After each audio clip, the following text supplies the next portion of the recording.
Yeah. It knows how to time this thing, man. I know, man. Actually, it's really just because we do it at 5 o'clock. Like, in It's general. a sign. It's a sign. We need to do it at 8. Just saying. Wait. Housekeeping matters. Yes. Housekeeping. Yes, of course. Yeah. We're just gonna do some sharing. And it's gonna sort that out.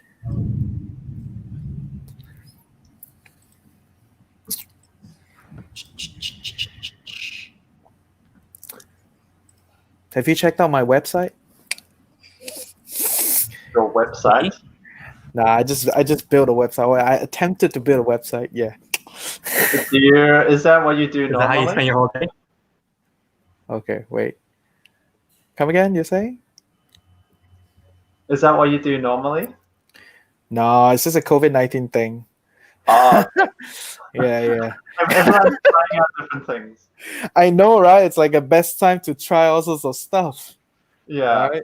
So, yeah, man. COVID-19 moves. Yeah. Yeah. Okay, I've done sharing. We're ready. Cool.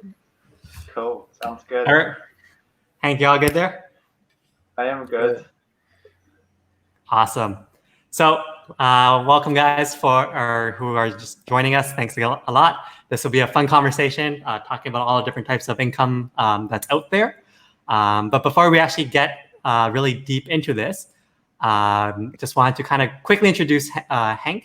So Henk, you are from New Zealand, correct? Yes, that is correct. And it is currently what time there? Right now it's 9 p.m. 9 p.m. Nice. All right. And yeah, so I actually met Hank through a mentor. And he just suggested that we connect because Hank was also doing something similar for the New Zealand market. So I don't want to, just steal Hank's thunder here. So Hank, if you don't mind just introducing yourself, let us know what you do, your YouTube channel, and your experiences with investing, because I do know you're doing a few different things there. Yeah, so my name is Henk, and I run a YouTube channel called Henk Hustle. And I started the YouTube channel around mid of last year. And it's primarily based on investing, and it's more in a way of a personal journey.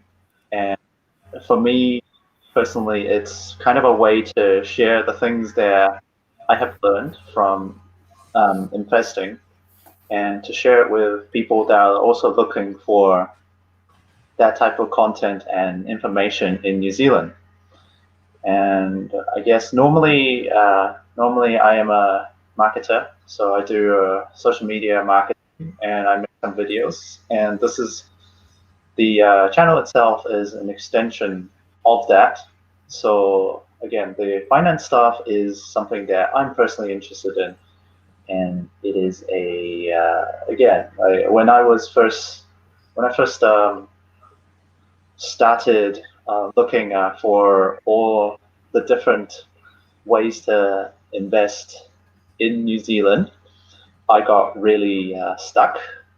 Let's put it that way. So I was trying to find ways to invest my income, and I really struggled to find a lot of information related on how or where or even what to do. And personally, with me, my family doesn't really know or just not particularly interested. And my friends, they also either don't know or, again, not particularly interested, even when I bring up the topic to them. So for me, when I was doing my research, and I thought that there's got to be a way that if people are looking for this type of information, there's got to be a way to access this type of information. Because I believe sharing knowledge is good, right? Sharing what you know is a good thing, and I believe that if you got something good, you want to share it with others. Nice. And so besides that, from an investing perspective, you mentioned that you were doing a few different types of investments in New Zealand. Could you kind of just share some of your experiences so people kind of know, where just your experience? Yeah, so in terms of investing itself, primarily I invest in shares and different funds. I also dabbled into a bit of real estate and peer-to-peer peer-to-peer lending, and those are the main areas that I touch on. Nice. Alrighty. So, Reg, any questions so far? Yeah, I think so I'm quite an avid stock picker. So I'm just pretty curious, like how is it like in New Zealand? Like, are you only investing in New Zealand or in Australia also, or in the US, or where are you picking your stocks? So for me, I do have investment accounts in New Zealand, which again, like the ones invested in New Zealand companies. I also have a separate international brokerage accounts. Again, it's a lot harder to access the international market from New Zealand. Now, while it's harder, it's not impossible. It's just a lot more difficult. So you have to basically find the right platform to do that. Now, there are New Zealand platforms that allow you to do that, and they're relatively new. So again, a lot of people, not that many people, have been actively using them.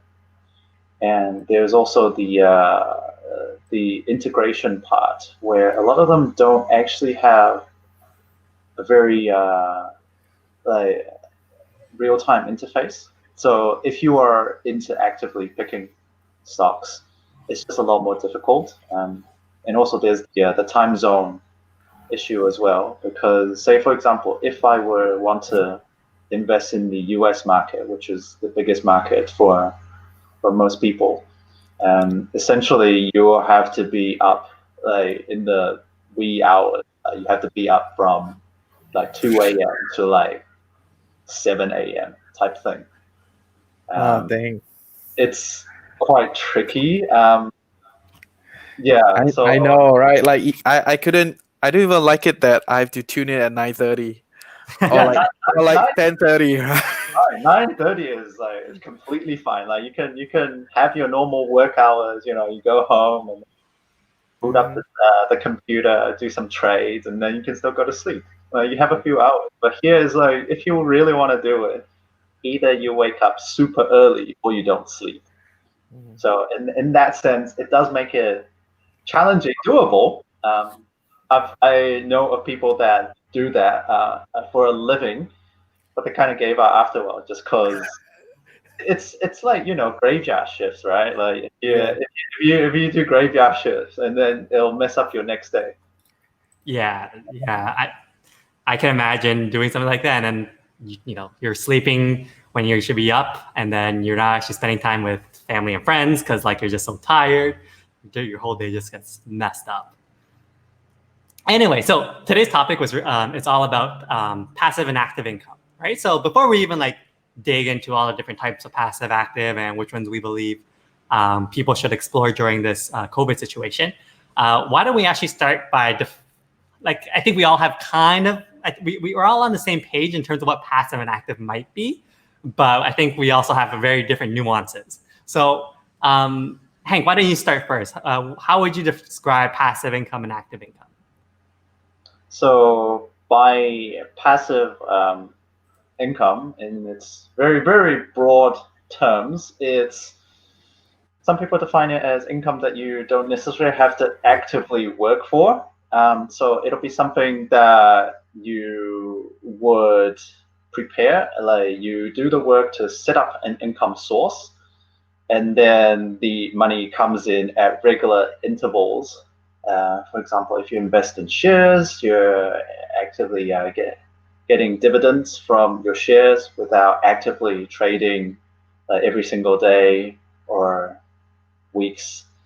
Or if you invest in for example, rental properties, and you get regular rent. I mean, you still have to buy the properties, but after that, you basically take a step back and kind of just let it run its course and just collect the rent. Also, for example, if you invest in peer-to-peer lending, essentially you're acting as kind of a bank. So you're collecting interest from others. What else do we have here? Royalties from intellectual properties. If you're a musician, you can earn Yeah. royalties. Well, we'll actually go through all the different types later, but just kind of want to get your definition. Reggie, I know you kind of have a slightly different take on that. Why don't you share with us here? So I think passive income is a marketing term, right? So it is not sexy to market a non-active income, or like a pseudo-active income, right? So I don't know who came up with this word, but this idea of passive, it's not actually very passive. It's more like you do the work and then you reap the benefit in due time, right? So when I look at it, I think active income essentially it's you just kind of do the work and you go do a job, you do something and you make the money. And in my view, when I say passive, because everyone's going to use the word passive, you know, I'm just looking at it as something like a non-active income, which means I've already done all the work, right? I've already sourced all the stocks that I want to buy. I've already sourced all the property I want to buy. I've sourced everything. So I've done all the hard work and my rewards are just coming in after, right? So you kind of have to build towards it. It's not so much just the idea of, oh, just do this and you'll get there, right? It's not that simple. So I think my biggest qualm with the word passive is it just kind of warps the mind, in terms of like the reality of achieving it, right? To me, that is my biggest qualm with it. Yeah. Does that mean so you're not a fan of like the word itself, but are you a fan of the idea?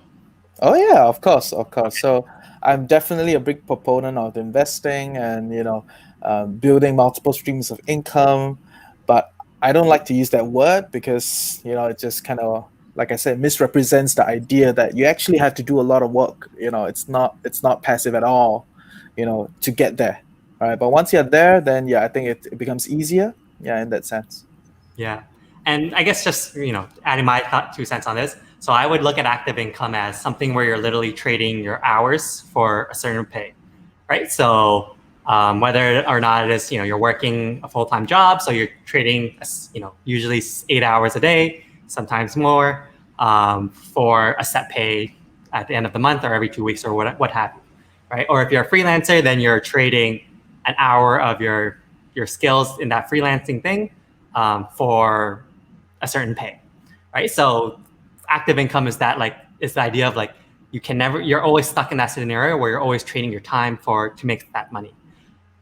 The way I look at passive income, similar to I think both of what you guys have said, is there's still a lot of work up front, but the idea is your work to pay ratio will slowly improve over the course of time, right? And I mean, it doesn't have to be time per se. It might be after you put in a certain amount of work and you've actually cracked the code per se on a certain project, then you have the ability to now reap that reward where you might only need to check in once, an hour a week, an hour a month, maybe an hour a year, maybe, or maybe you just don't even have to think about it anymore because it's making so much money that you're able to hire someone else to take care of it all. And then you're literally, hands off.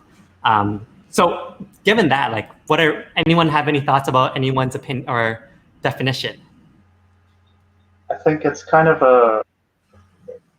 passive income is kind of a thing that people love to throw around as well because you want things to be easy, right? You don't want to work all the time, and because remember there's the very popular FIRE movement, like the retire early. People want to retire early, like when they're in their 30s and just kind of drink cocktails at the beach and then the way that they always say to do that is just build up like 7 streams of passive income and then you get like $50,000 a month and then you just go to the beach and just sit there. So again, like people try to sell that to people to make it seem like something that's, oh well, anyone could do that. I have 7 streams of income, you know. So again, it's it's something to strive for, but obviously it's not easy, and it's definitely not completely passive. Yeah. It's not like if investing was that easy, everyone would be making money in the stock market. The guy, right? So raging bull about that. Okay, so yeah, I think there's just too many of these kind of people that are reaping that kind of desire. You know, like exactly like what you said, right? Just chilling by the beach, doing whatever you want, whenever you want. So there's a lot of dissonance at work. There's a lot of dissonance with your own life. A lot of people are unhappy with certain elements, and a lot of these trainers and courses, they kind of pry on that, to reap their own kind of passive income, or so when Yeah. I look at it, yeah, that's my biggest qualm with the term, not the essence in itself, like building multiple streams, but the way it's being done and the kind of general environment that it's being talked about. To me, it's not realistic and very unhealthy. Yeah. Speaking of fire, let's actually talk a bit about that first. So I stumbled upon some, I don't know what exactly it was, but they were saying how for all those people who have been like so gung ho about wanting to go on this whole fire movement, and for those who are watching who don't know what that means, so FIRE stands for financially independent, retire early, or retired early. So this blog, I think, was saying that with the whole lockdown right now, you kind of are in a situation where now kind of you're forced to work from home, which is almost like everyone's kind of dream thing, right? Like I can now work. I don't want to go to the office. It takes up so much of my time commuting. I just want to be able to work from home, stay closer to family and friends. So of course, it's not perfect in the sense that we can't actually go see family and friends right now. But we're, in a sense, we're kind of living part of this whole FIRE movement right now. Given that, like, what are your thoughts on FIRE? Like, is this something that you personally are interested in, or is this something that you're like, you know what, that's not for me at all? Any of you? So okay. For me, FIRE is part of the reason why I wanted to start on my financial journey. Because for me personally, part of the reason why I started was because of my parents and how the amount of trouble that they had when they are facing their retirement, because they talked to me about that a lot, and how they're worried that, well, what's going to happen if I lose my job or my source of income? What's going to happen? What am I going to do after I retire? So as an extension from that, it made me really think about ways that, I don't have to worry about that when I'm at the retirement age, because again, it's not really something that you really want to think about all the time when you're at that stage. And that made me look into the concept of FIRE, and it's definitely something that I'm slowly building towards. Again, nothing is easy per se, but yeah, no, I like the concept, but again, I feel like I feel like some people look at it as some sort of competition. Like I've seen, especially the financial independence Reddit. Like people are like, oh, I achieved FIRE status like when I was 30 or 29, and it's kind of this is what I don't understand. Like, well, this is not a competition. Like, this is something that everyone has their own situation, and some people treat it like, check out my awesome results, how I achieved it in like 5 years. Haha, look at me. And I'm just like, man. I totally get what you mean. Like when I was reading the Reddit, the fire Reddit, and I'm Yeah, like, oh, these people are on fire, right? yeah, they are on something. They're on something, right? They're probably on fire as well. But it's just, yeah, I don't know. Again, I think it's something that everyone can and should probably work towards.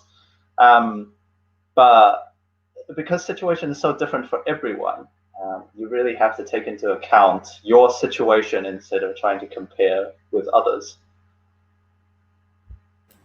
Nice. Yeah. Reg?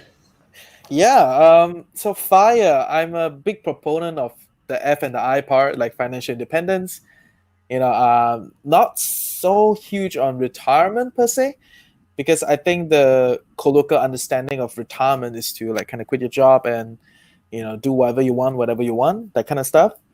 And when I think about it, I think a job plays a very important part in our lives.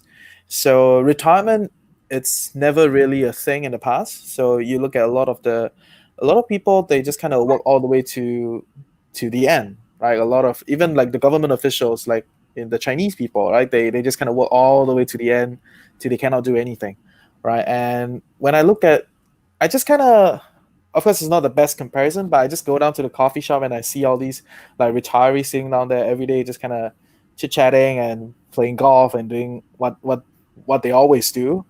To me, it's pretty boring, and so I have actually kind of redefined the idea of like work. So work, it's essentially just kind of like a work done, right? So you do something that is an objectivity, that's kind of work.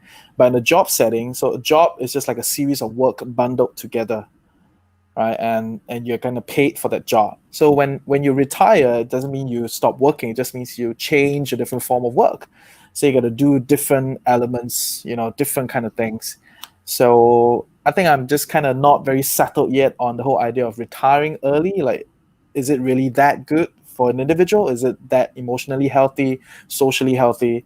Because like I'm sure a lot of people have experienced it, like by staying at home, exactly like what Chang said, staying at home, working from home, and having limited kind of social interaction and having that kind of lack of like a job setting, may not be that great for the emotional health or the mental health.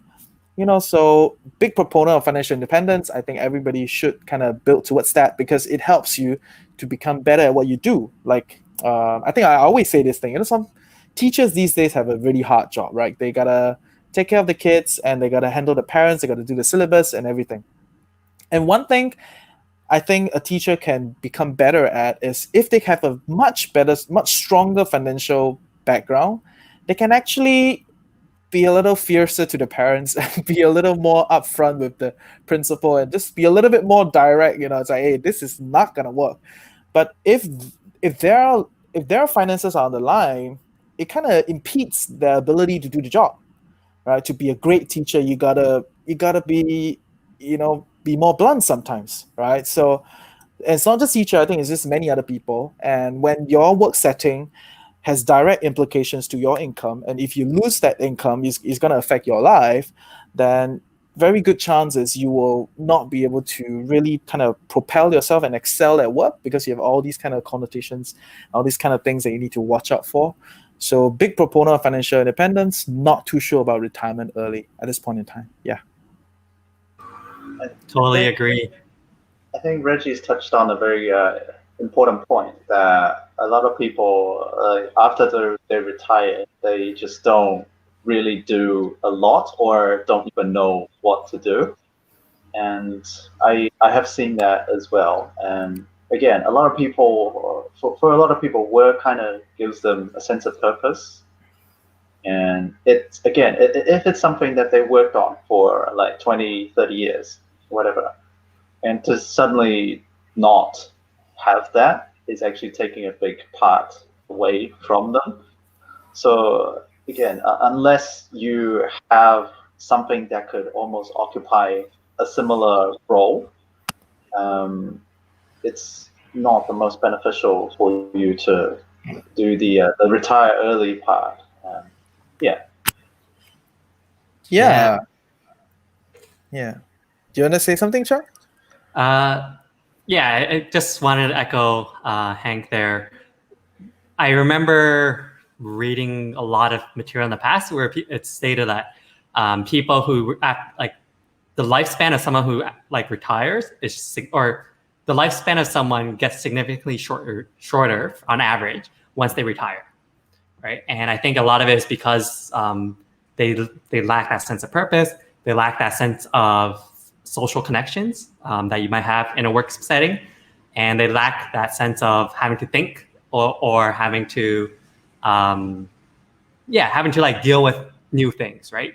And because of that, their brain starts like getting slower and slower, and ultimately kind of shuts down. I am also on the same map of like I think financial independence is super important, as both of you mentioned, from like a peace of mind perspective, to know that regardless of what happens right now, that you'll be okay, right? And that allows you to take bigger risks, whether that's as a teacher, you're able to actually stand up to parents, or as an individual in the 20s or 30s, and you're working towards that financial independence, knowing that your family is going to be okay and all of that, right? Which then allows you to really focus on finding something that you actually love doing, right? And the way I think about retirement overall is retirement is usually for someone who's doing something that they don't really actually enjoy, right? Because if you're actually enjoying what you're doing, like why would you ever want to stop doing it, right? And that's kind of how I see it. I know, as a 20-year-old or 30-year-old, like we have the leisure to start thinking about things like this, of what exactly is it that we enjoy, and does retirement actually make sense for us? Whereas in the past, where our parents' generation definitely didn't have that as many of these opportunities, right? And for them, like retirement might be a bigger thing to be striving towards. Yeah, and I just kind of want to add on to that. It's the idea that you don't really hear entrepreneurs saying they want to retire, right? Because they're just kind of doing what they want to do. Nobody will kind of champion something that they don't believe in, right? In a startup setting, right? You're kind of burning through cash. You're running like crazy. You're doing multiple loads of work. So you definitely got to believe in what you do. So I think more people are kind of mesmerized by this idea of retirement if they are in a job setting. That is at least what I observed. No data back me up, but that is what I observed. Most people want to retire because they are very unhappy with something at work. But the reality is, if you really hate your work that much, you would have quit. It's not that difficult to make a choice, right? So there are some things that you like and some things that you don't, and the absence of clarity just makes people jump into the idea, I want to make more money, or I want to quit my job, right? It feels like a simple way out, but in reality, there are nuances that we need to look out for. It's like, why do I not like this part of my work? Or why do I not like that part of, why do I love the other one? So when I always tell people, if you don't like a job, change your job. Don't start business because you'll hate yourself. So this is kind of where I stand, right? So find what you believe in and get to know yourself better. Essentially, what we call collecting data points about yourself. Try different things, change a few jobs, try different careers, do different stuff. Ultimately, you find your sweet spot. Ultimately, you find what you like. And to me, that's way more important than striving for this idea that, I'm going to make a lot of money. I'm going to stop all this crap, because it is not all that crap. It's just some things that you don't understand, and you need to go and understand all these little elements that is bothering you. Yeah, that's kind of where I stand. Yeah. Okay, so I'm glad we really had a chance to really look at this topic of FIRE. So let's really focus the rest of the conversation on that financial independence, right? Of finding a way to successfully not have to worry so much about your finances, right? And I think primarily in order to do that, there are two ways you can do it, and we've mentioned at the beginning: passive income and active income, right? I actually want to start on the active income side, because I think that's where most people in this scenario should be looking at. Anyone have any other thoughts about that, or are we ready to? Good? Cool. All right. So what are the different types of active income that is available for the everyday person, the people watching, and what do you think the biggest opportunities are during this current situation where everyone's kind of stuck at home? Reggie can start with this. Okay, I'll buy you some time. So yes, what's the question again? Huh? What's The the different question? types of active income available, and what are Okay, so that bought me a minute, but yes, Yeah. so, I have to think about it. so I think the general idea, it's the job, right? You have a job, and that is where the active income comes from, right? So I do have friends who are born into families that are very well to do. They don't need to have a job per se, so they are right from the get go. They are learning how to manage capital, right? Learning how to manage the family's money, learning how to invest in the market, work with the property people, etc., etc. That is that kind of people. So I think there are a lot of ways to look at the general public, and in this case, I think I like one of these ways to look at it, which is the labor and the capital, right? So in capitalism, it's kind of this two broad base, right? So if you are part of the labor class, it's okay because most people are part of the labor class, and from there we gotta just kind of build our income, build our wealth, and build all these things that we need to build. And finding a job is one of the easiest, per se. And I think some people talk about side hustles. I'm not very big about side hustles per se. Like I'm not Just super another good. job. Yeah, it's kind of just another job, exactly, right? It's just it's a absence, it's a less fitting job, like less fixed. You just kind of do whenever you can. So we'll keep side hustles for someone else to talk about. But when I look at finding a job, I think there are a few things that we need to do. We need to check on our paychecks, right? The reality of a paycheck. So I did a podcast about the realities of a paycheck, and I thought it'd be interesting to share a little bit. So one of the realities of a paycheck is that your performance is pretty independent of your paycheck, right? Because if you are hired to do ABC, you are paid X, right? You're paid like $3,000 to do ABC, and no matter how well you do ABC, you're still paid 3,000 because that's the expectation, right? It's like when you first start, go to the office and you got to work with Excel, right? So when the first time you use Excel, you're not very clear, but after a month or two, you become super good at it. You're not going to go to your boss and say, "Hey, I need an increment." The reality of the market doesn't allow that because you're paid for that job. So if you want to make more money, you got to upskill yourself, right? You got to be able to handle people, you got to be able to do other things so that your boss and the market revalues that kind of skill set, right? And then you can make that 5,000, 6,000 that you want to make, right? As compared to how you started. So don't think about trying to make more money doing the same thing. I think that is something that's very important. And the other thing is a platform. The idea of a platform is very important because if you are doing accounts and you work for like a food and beverage company, maybe like McDonald's, you work for them, they have very lean profit margin, right? And they can only afford to pay you 3,000 because that is their profit margin, right? But if you do that same thing, accounting job, and you do it for like a legal firm, their margins are way bigger, right? For every business that they do, they have a much bigger margin. So that kind of business can pay you 3,006 or like 4,000 right from the get go doing the same thing, right? So the platform that you choose is extremely important, right? You want to be on like platforms that have money, that make money. If you want to make money, if your goal is to make money, of course, then you got to go on platforms that have that kind of capacity to make more, thicker margins, right? And of course, fast growing platforms, right? So I think that is an idea that a lot of people don't really articulate and talk about it. Like if you want to make more money doing the same job, you got to find a better place. Yeah. So it's not just about how good you do or what you do per se. Yeah. That's kind of where I am for like active income. Okay, so I guess for active income, there's also a few different categories to it as well. So again, the job thing is possibly the thing that people would go to straight away. Um, I would also look at things like, for example, if you're an active trader, I would consider that as a form of more active income. If you're using that to generate the majority of your income. And I would also think of things like if you are actively flipping flipping items.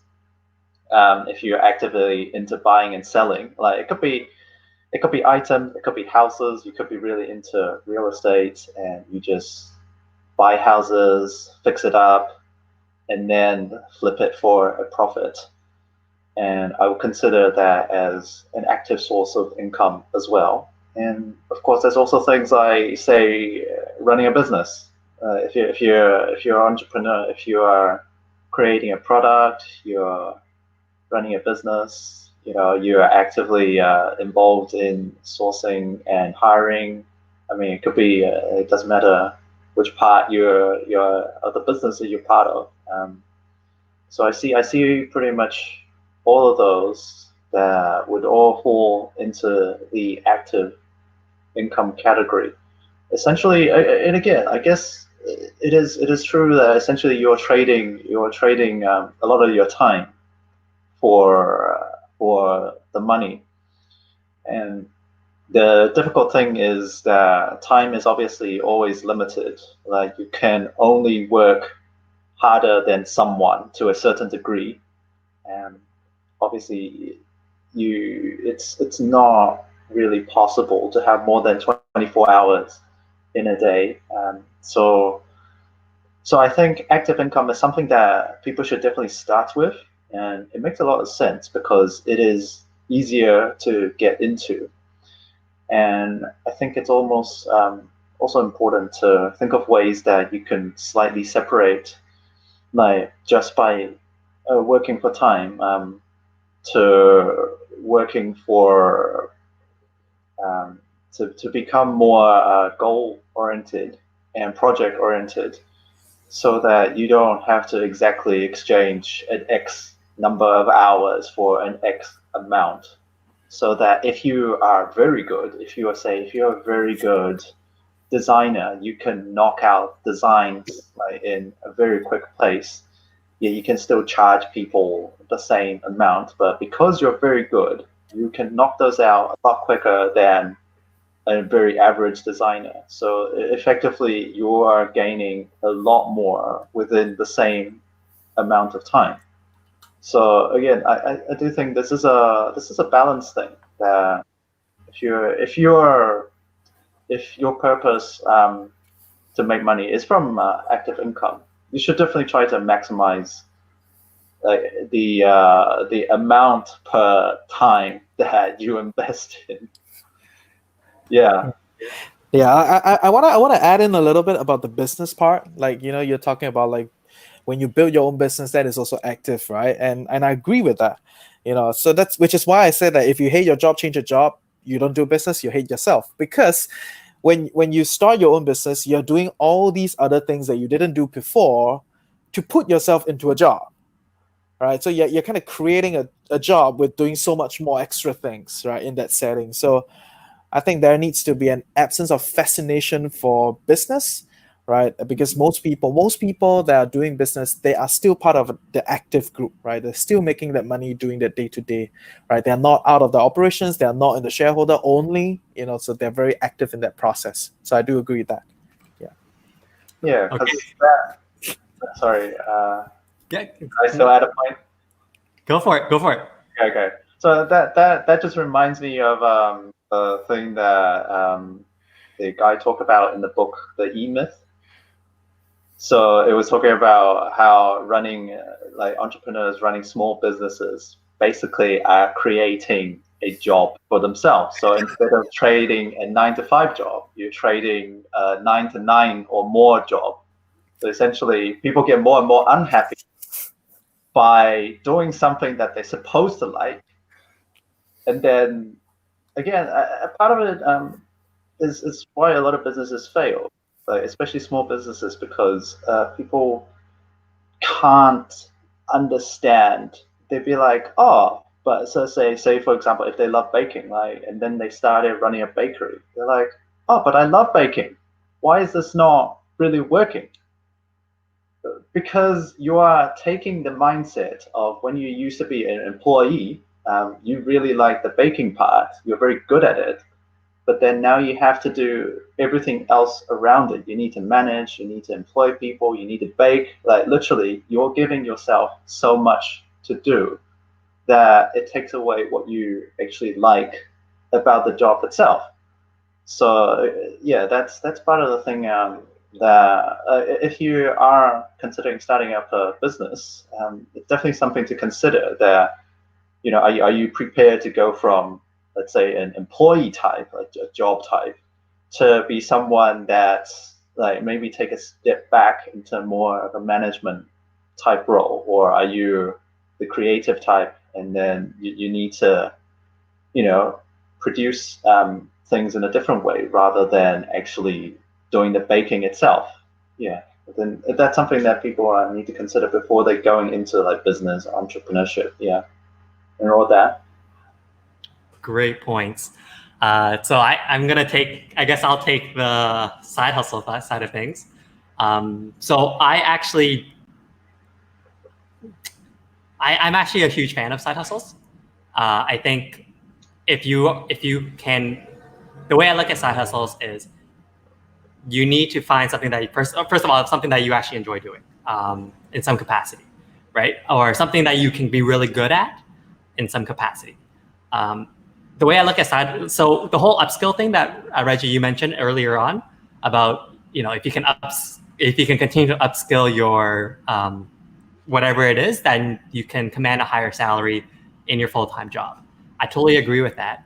I think a faster way of upskilling would be to take on some sort of side hustle and actually use that skill to help other people and continue to actually grow from that perspective, right? So I would say I'm using that as a faster way to iterate on what I'm able to do, therefore getting me moving up this this whole pay thing faster, right? Yeah. Exactly. I want to add something there, like just right there.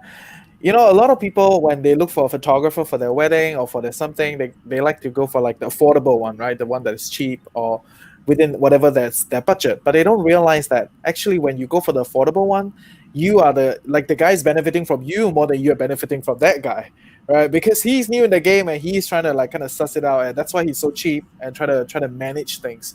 Right. So exactly like what Chang said, you kind of take on the side hustle and you kind of go for it. So yeah, just find the value. Yeah, not just cheap.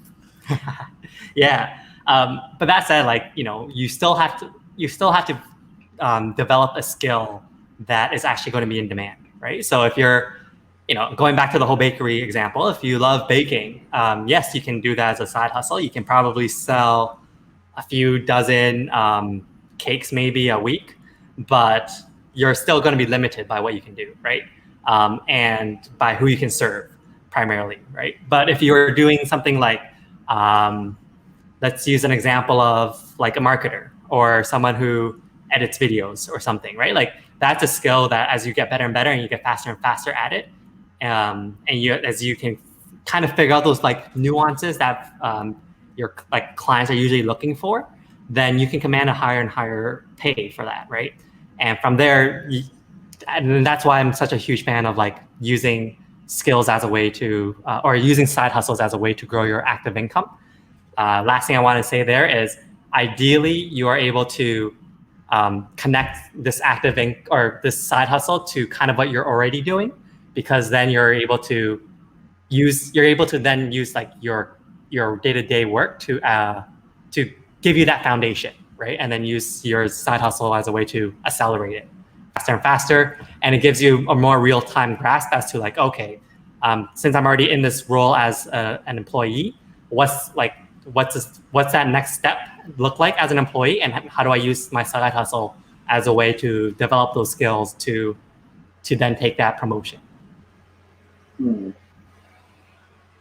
mean, I like the idea of side hustles, and I think it's a way to supplement things, I guess, so that you don't always. I think one of the common things with most side hustles is you are less constrained by like the exact time, so you don't necessarily have to show up at always the same time, and that's what I kind of grabbed a lot of people, because they're like, oh well, I can only do this for X number of hours on Saturday. Like I can only drive an Uber around that time, and then it's just something that supplements the main thing that they're doing. But also, upskilling is definitely something that you could do with the side hustles. Yeah. All right. So, Okay, uh, last point. I'm actually a big proponent of the job because, most of my friends are creatives, people that, freelancers and business people, and many people have this disdain for working for a job because of all these other baggage that comes together with having a job. But the reality is, if you're creative, you tend to not have income stability, so then you can't see very, very far, right? So you want to create, you want to do your thing. One day you'll become big, you'll get stable in your income. That's cool. But from now to then, I think holding on to a job, you can hold a 3 day job or 2 day job. It doesn't need to be a 5 day kind of job, right? Do what you're good at and kind of offer that to a school or offer that to a creative agency or whatever. Do that, get a job, have that stable income allows you to see much further, right? Which we can go into all these kind of investing and all these other elements, right? That is kind of where I see it. The stability allows for us to see further. Yeah. yeah. All right. I guess speaking about investments, let's take one type of passive income each. Who wants to go first? Who wants to claim one? Passive income. There's a few. So start with what are the most basic ones? It's like dividends with shares and stock. And It is the most basic one, right? Yeah, but you took mine, so yes. Go for something else. yeah. Okay. Reggie. Um, so I'm not a big proponent of dividend investing. I'm very growth as an investor. But I'm slowly seeing the value of dividend investing. So I've been investing for like I think 4 or 5 years. So I think when I was younger, I didn't really want to have that stability, right? It was a lot more about adventure, growth, exploration. But at this point in time, when I'm closing to my 30s, I'm kind of changing my ideas. Okay, I want to have a space on my own. I want to have income stability. I want to have different elements. So then that brings me to this idea of investing in a more stable structure, maybe like an ETF, or maybe like a dividend kind of play, right? So I may work towards that direction a little bit, maybe like 20% of my portfolio to give me that kind of income building, in terms of like a passive dividend payback kind of stuff, right? But as of now, I'm not there yet. But yeah, I'm slowly looking to take this opportunity and the turmoil in the market to kind of transform a little bit of my portfolio towards that dividend play, because I think it matters. But I'm not going into the dividend play with a lot of stocks. I'm looking more at REITs. So so I haven't been investing in REITs, but I'm becoming more and more of an advocate for REITs because you don't need to have the kind of capital upfront to get the property. Also, you can get prime property at good places, property that are functional, right? So it's like there are all kinds of REITs, right? The hospital REITs, data centers, all this kind of stuff.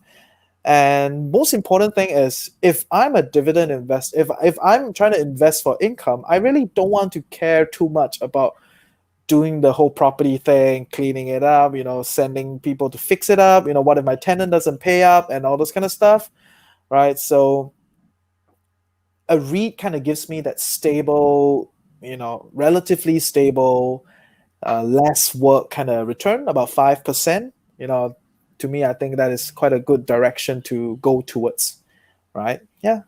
Hmm. I think people need to be quite careful with the dividend investing, especially around this time, because a lot of companies are literally slashing or canceling their dividends.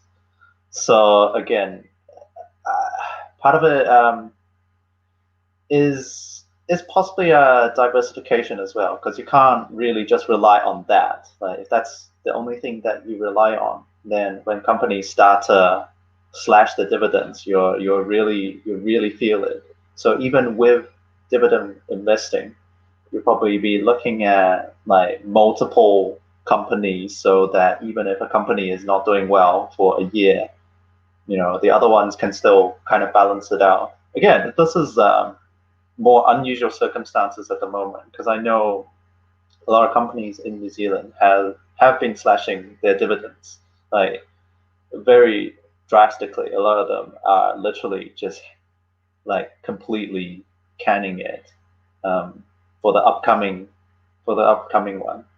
And it's probably like that all over the world as well. So again, it's just something to be very very careful, in a sense that a lot of times you can't even just look at the dividend percent returns for specific companies, because that's calculating like what's already happened in the past, and then not including what's been going on. Again, with the recent events, like none of that is factored in yet at the moment.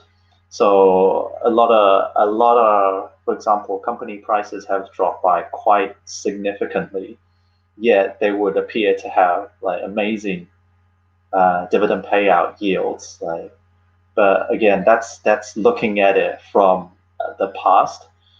So just definitely be careful with that. But I am a fan of the dividend investing, because again, I find it, in a sense, it is more passive compared to a lot of the other types of passive. Like if you want, if you want for it to be passive, this is almost as passive as you can get. Like just find, a dividend yield, a decent dividend yield ETF, and then if you are just do not care about making a big return, you can literally just do that, and it'll probably do a little bit better than what most banks can offer. Yeah. Just my last thought on dividends. One of the things that you also have to be like, just because you want to become a dividend investor doesn't mean you can just buy whatever company and for their dividends, right? Because there are companies out there that will literally borrow money in order to pay their dividends, right? Because they're so used, like their shareholders are so used to it that they're so oblivious to what's happening that for them, like as a CEO, they're like, oh, it's better for me to borrow this money and pay these investors because that will keep the share price up and I'll get my bonus for that, as opposed to actually doing what's right for the long-term health of that company and for everyone. And to actually say, hey, you know what, we actually can't pay our dividends anymore, or we need to really cut down our dividends, right? So even though you go into dividend play, I think you still have to understand the fundamentals of that company. So just going to the passive income. So for me, I'm sticking with the whole skill thing. Once you get to a certain point where of like getting really good at one skill, I believe you do have the ability to teach it, right? And you can either create a course on Coursera or like Skillshare or something like that to teach people how you've got everything that you've learned through all your interactions at work, your interactions working with different clients as a freelancer, or any side hustles that you might take, and kind of help speed up their journey. These people who might be paying for your course, right? And I think that's a good way to continue to really milk that skill that you're learning, or that you've actually really spent a lot of time building out. So I am a big proponent of teaching what you're actually really good at already, as a way to create passive income. Oh yeah. I am a little kind of not too sure about that yet. So I told Chung before, right? So my biggest issue is not with selling courses, right? I think it's fair that if you have done all these work, you have done all the exploration, you have a step by step of how do you sit down, because sometimes honestly, as you pick up all these skills along the way to hone your craft, you may not have sat down to kind of like revisit exactly step 1, step 2, step 3, step 4, how it should be done, right? Because it's just kind of second nature already. So the reality is, because I tried to build a course, right, and I'm still building it, and now that this RMO has extended, maybe I will continue to build that course, right? But it is firstly very difficult to build a course. Secondly, it is uh, in a sense, how do you then sell it, right? So my biggest issue is not with selling courses. My biggest issue is how you sell it, right? So I think a lot of people out there that are very successful selling courses are using a lot of fear mongering. They're using a lot of those kind of like YouTube ads, Facebook ads, and a lot of fear, a lot of too crazy numbers, not realistic per se, right? So I'm still at this point in time trying to figure out, definitely together with Chang, how do we kind of sit a sweet spot, between like selling something and delivering it to a level where it is palatable and not kind of be too emotional in the selling process, right? So to me, it's kind of where I stand. I'm not too sure about courses yet, but yeah, that's just putting my thoughts out there since we are on the topic. Yeah. Definitely. Oh, courses. Okay, so I am kind of at two minds about courses. On one hand, I think it's a really good way to kind of build in more passive income. However, what I don't like, there's something that really bothers me that I don't like is people selling empty promises. So this is something that I really hate actually, because people are trying to sell you this idea. Oh, well, take this course and then you'll create a Shopify store and then you'll earn like $100,000 a month type thing. And oh, it's gonna be so easy, like just 6 days, easy payment of $500 or whatever costs.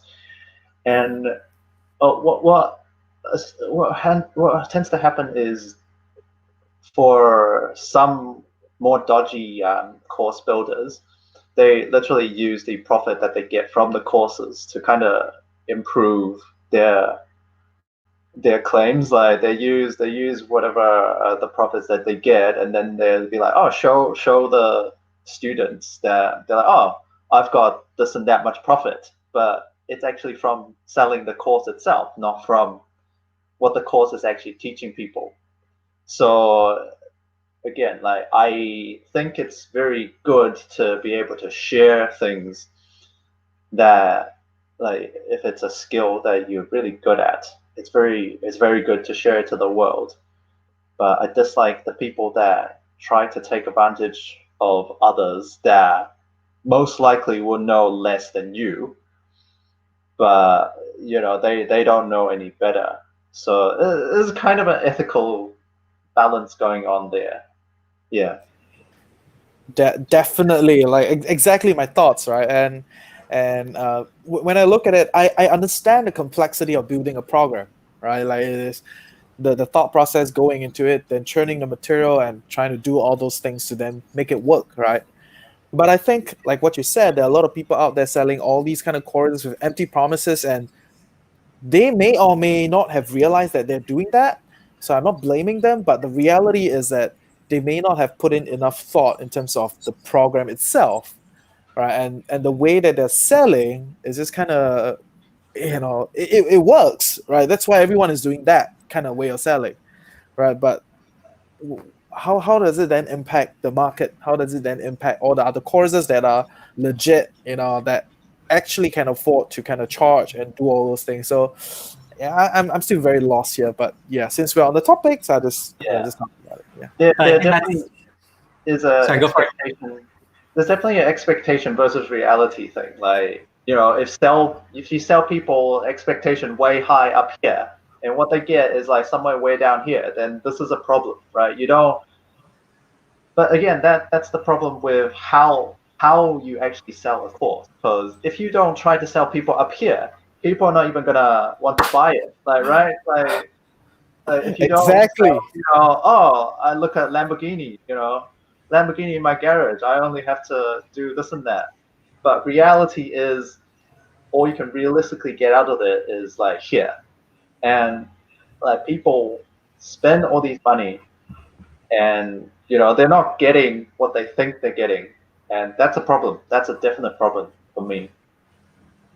Yeah, totally agree. And I think that's, we've had conversations with Reggie anyway about, then isn't it the responsibility of people who have been in the space or who are more aware to actually then almost shed the light on like these are the ones that are actually reputable, right? Or these are from reputable people that we know of, that we've talked to, that we've gone analyzed their stuff, and now we're therefore something that we can stand behind, right? And I think that's something that should be done, because there is definitely a lot of people being taken advantage of in ways that they really shouldn't be. Anyway, so I know we're like at the top of the hour, but I just really want to make sure everyone has, or if the people who are watching have a next step per se. So quickly, without we won't get too much into it, but what do you think people should be focusing on during this COVID situation, if there's especially if they're stuck at home? Wash your hand.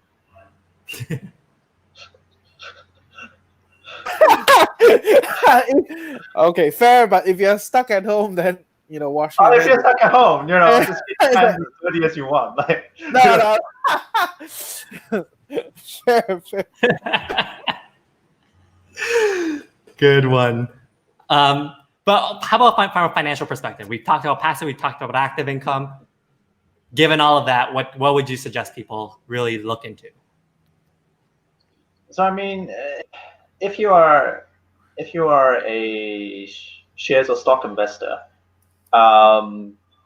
if you are investing for the long term, considering doing the averaging down thing, if you are a long term investor, consider doing that, because a lot of times it's impossible to predict where the bottom of the market is if you are not actively, involved in companies or trading.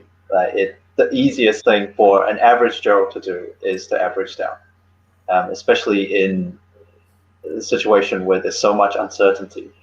Yeah, but that's for shares or stock specifically. Yeah, perfect. Reggie? Yeah. So I think I'm super big on picking stocks, but I think a lot of people are trying to rush to it. Like a lot of people, they don't really care about the market, and then suddenly they are trying to invest. They're trying to find a stock at this point in time, and I'm like, you probably fail, right? Unless you're really lucky, So I would feel that at this point in time, if you want to be in the market, you want to invest, then go for the broad-based ETFs, right? Like IWDA. I'm not recommending. It's just something I'm looking at, right? So MSCI, it's from BlackRock iShares, so it's a essentially globally diversified portfolio. So yeah, I think that's where it is. If you want to invest, go for diversified portfolios that you can then take on as ETFs, and while that's going on, you can learn how to pick stocks, and in due time you can kind of then pick some interesting stocks, but not at this point in time. Don't be in a rush. Yes. So for me, I'm of the proponent once again when it comes to like building out your skills. So if you already have an idea as to what you are good at or what you can excel at and what you actually enjoy, really take this time to learn it all, right? If not, there are so many free programs right now that that you can actually start learning some of the fundamentals of whether it's marketing or like graphic design or whatever, what have you, right? I would say take 2-3 hours a day, go through some of this material and figure. And if for someone who doesn't really know what they like yet, dabble in all these different things and find something like, oh wait, this actually sounds fun, and play with it, right? Because you don't know if this is going to be a chance where you can kind of redefine what exactly it is that you'll be doing long term. And with that, I think we are out of time. So thanks so much, Henk, for joining us. Really, really had a great time chatting about all of this stuff. No worries. And for everyone who's watching or watching a replay, thank you guys so much. As always, really appreciate you joining us or tuning in for all of this. So going forward, we're actually going to start doing these at 8 p.m. because I think it's just a better time for a lot of people, and I don't actually have to rush off my own work these slides every single day. So tomorrow we're actually going to actually dig deeper into trading and investing again, right? So this person is actually, she trades Forex primarily. So she'll kind of walk us through her experience and what she tells her friends when they kind of every time they ask her about trading and investing. So until then, take care. See ya.